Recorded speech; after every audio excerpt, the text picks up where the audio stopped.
Video kali ini akan membahas mengenai cara konfigurasi router MikroTik pada jaringan lokal. Router MikroTik biasanya kita gunakan untuk membagi akses internet ke lebih dari satu perangkat atau komputer di dalam jaringan. Dan juga memungkinkan kita untuk melakukan pengaturan hak akses dan kecepatan. Jadi mungkin ada komputer yang punya hak akses penuh atau hanya pada jam-jam tertentu, dan juga kita bisa menentukan kecepatan yang berbeda-beda untuk setiap komputer yang ada pada jaringan. Jadi misalnya kita sudah memiliki satu buah komputer yang terkoneksi ke internet, tetapi bagaimana jika kita memiliki beberapa komputer lain yang juga akan terakses ke internet? Nah, di sini kita membutuhkan sebuah switch untuk menghubungkan komputer-komputer tersebut, dan juga kemudian kita membutuhkan router untuk melakukan konfigurasi tersebut. Kemudian kita harus melakukan perencanaan jaringan lokal. Di sini kita harus menentukan IP-IP yang akan kita pakai pada jaringan lokal kita. Untuk contoh kali ini kita akan menggunakan IP 192.168.30. Untuk networknya kita menuliskan notasi 192.168.30.0/24 atau subnet masknya 255.255.255.0. Dari range IP tersebut kita juga harus memilih satu buah IP yang akan kita pasang pada interface lokal di router kita. Misalnya untuk contoh ini kita akan menggunakan IP 192.168.30.1 sebagai IP router kita. IP ini yang akan menjadi gateway dari komputer-komputer di jaringan lokal. Kemudian untuk akses ke internetnya kita harus mengetahui juga beberapa data yang biasanya kita dapat dari ISP kita. Misalnya kita menggunakan IP statik, maka kita membutuhkan IP address router, biasanya IP public atau subnet masknya, kemudian juga gateway-nya, dan juga IP DNS server. Atau juga bisa saja kita menggunakan DHCP. Atau juga misalnya kalau kita menggunakan DSL, biasanya kita menggunakan sistem PPPoE, di mana kita membutuhkan informasi, kita harus tahu service name dan juga passwordnya. Pertama-tama kita akan melakukan konfigurasi IP address pada laptop kita. Di sini kita akan memasukkan IP address sesuai dengan planning kita tadi, yaitu 192.168.30 titik sekian. Kita akan pakai yang titik 10. Kemudian subnet masknya adalah 255.255.255.0. Kemudian IP router kita atau IP gateway adalah 192.168.30.1. Jangan lupa juga memasukkan data DNS. Di sini kita akan menggunakan 192.168.30.1 sama dengan IP pada router kita. Selanjutnya kita akan melakukan konfigurasi awal untuk perangkat router board kita. Kita menggunakan aplikasi Winbox. Anda bisa download di mikrotik.com atau di mikrotik.co.id. Kemudian setelah kita buka, kita klik di sini. Di sini akan tampak router board yang terhubung langsung ke laptop kita. Pastikan bahwa antara laptop dan router board sudah terhubung menggunakan kabel Ethernet.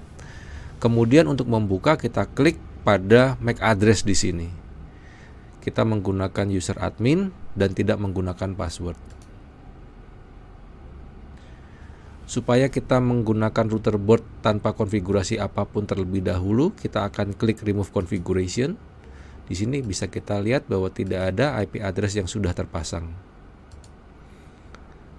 Langkah selanjutnya adalah kita memberi nama pada router board kita supaya kita tidak bingung jika kita menggunakan lebih dari satu router board. Misalnya kita memberi nama router board kita ABC di sini. Oke.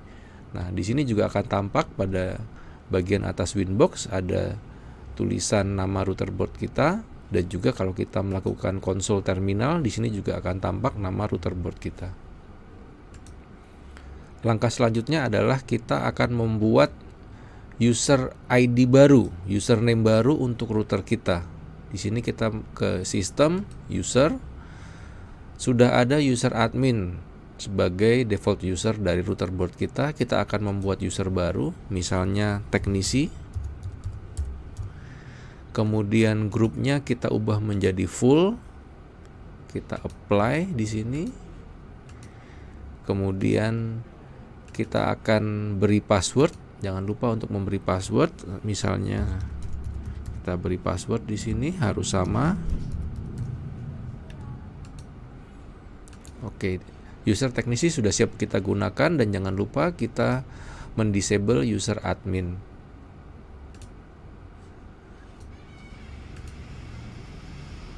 Kalau kita coba login kembali, kita sudah bisa menggunakan user teknisi dengan password yang sudah kita masukkan tadi. Di sini kita login menggunakan user teknisi. Selanjutnya kita akan melakukan pengaturan pada router. Percobaan kali ini menggunakan router board 433 yang memiliki 3 buah port Ethernet. Kita harus memilih interface mana yang akan menghubungkan network lokal dan interface mana yang akan terhubung ke internet. Di sini saya memilih Ether 2 untuk penghubung ke network lokal. Kita akan menambahkan IP address untuk interface ini. IP address. Di sini kita akan menambahkan address. Di sini IP-nya adalah 192.168.31, dan jangan lupa untuk memasukkan simbol netmasknya /24. Kemudian kita memilih interface name-nya Ether 2. Setelah menambahkan IP, kita bisa melakukan testing apakah konfigurasi IP di interface lokal sudah berjalan dengan baik. Kita akan ping ke 192.168.30.1 dari laptop kita, dan IP ini adalah IP router kita. Oke, sudah terkoneksi dengan baik, berarti konfigurasi kita sudah benar. Kita akan lanjut untuk melakukan konfigurasi pada interface public. Interface public yang kita gunakan adalah Ether 1. Di sini Ether 1 kita hubungkan ke ISP. Kalau ISP kita menggunakan DHCP server sehingga kita hanya perlu menggunakan DHCP client, maka kita tinggal mengaktifkan DHCP client. DHCP client, di sini kita tinggal memilih interface mana. Karena di sini adalah Ether 1, maka kita akan pilih Ether 1. Nah, bisa kita lihat di sini bahwa statusnya sudah bound, artinya kita sudah berhasil mendapatkan IP dari DHCP server milik ISP. Kalau kita lihat di sini di bagian IP, kita sudah mendapatkan IP address yang diberikan oleh ISP, dan kita juga sudah mendapatkan setting DNS.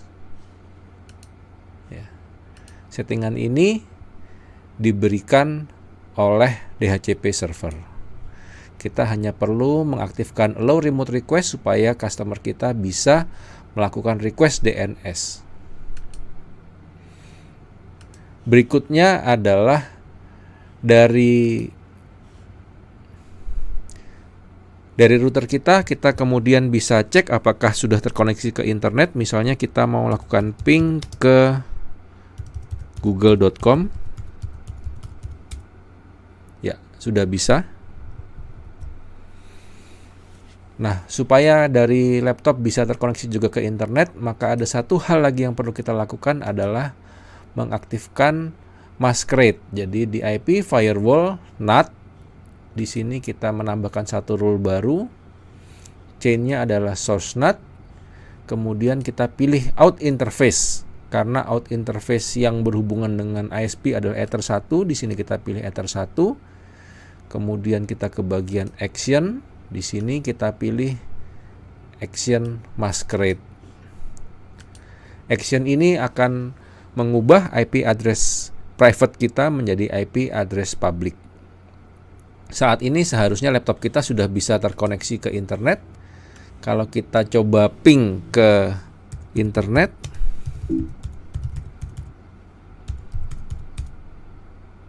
ya, laptop kita sudah terkoneksi ke internet. Konfigurasi tadi diasumsikan kita menggunakan DHCP client. Nah, baik, kita akan hapus konfigurasi DHCP client-nya. DHCP client kita hapus. Nah, di sini kita harus menambahkan secara manual IP address. Ini ditanyakan ke ISP berapa IP address yang bisa kita pakai. Di tes ini kita akan menggunakan 202.168.2/28. Interface-nya Ether 1. Oke. Kemudian kita juga perlu menambahkan default root ada di IP. Kemudian root di sini kita tambahkan destination address 000/0 dan gateway-nya adalah 202.165.127.1. Informasi ini harus diminta dari ISP, tempat kita berlangganan. Oke. Kemudian ada satu setting lagi yaitu IP DNS setting. Nah, di sini juga harus kita masukkan IP address yang kita dapatkan dari ISP kita, IP DNS servernya. Oke. Saat ini pun laptop kita harusnya juga sudah terkoneksi ke internet. Baiklah. Di sini kita tahu bahwa IP address laptop kita, kalau mau kita lihat di IP ARP kelihatan ada 192.168.30.10. Bagaimana kalau kita mau melimit laptop ini, speednya berapa? Cara termudah adalah menggunakan simple queue. Ada di queue, kemudian simple queue, kita tinggal klik plus. Nama bisa kita buat apapun. Kemudian target address ini adalah IP address laptop kita. Di sini adalah 192.168.30.10. Nah, di sini kita tinggal buat upload berapa, download berapa. Misalnya di sini saya mau buat 128 kilo, downloadnya juga 128 kilo. Oke. Maka konfigurasi ini sudah akan bekerja untuk laptop. Hal terakhir yang perlu kita konfigurasi adalah NTP, ada di sistem, SNTP client. Di sini kita tinggal mengaktifkan enable, kemudian modenya adalah unicast, kemudian IP-nya adalah id.pool.ntp.org. Kita apply, kita dapat IP. Di sini sudah tercatat mengenai data konfigurasi NTP-nya. Kemudian untuk di sistem clock, ya, sistem clock di sini harusnya settingannya masih salah. Tapi kalau kita mau perbaiki, di sini bisa kita ganti menjadi Asia Jakarta. Kita apply. Ya. Seharusnya sekarang konfigurasi waktunya sudah benar, dan meskipun router boardnya kita restart, waktu akan menunjukkan dengan benar. Demikianlah konfigurasi dasar menggunakan router OS MikroTik. Terima kasih.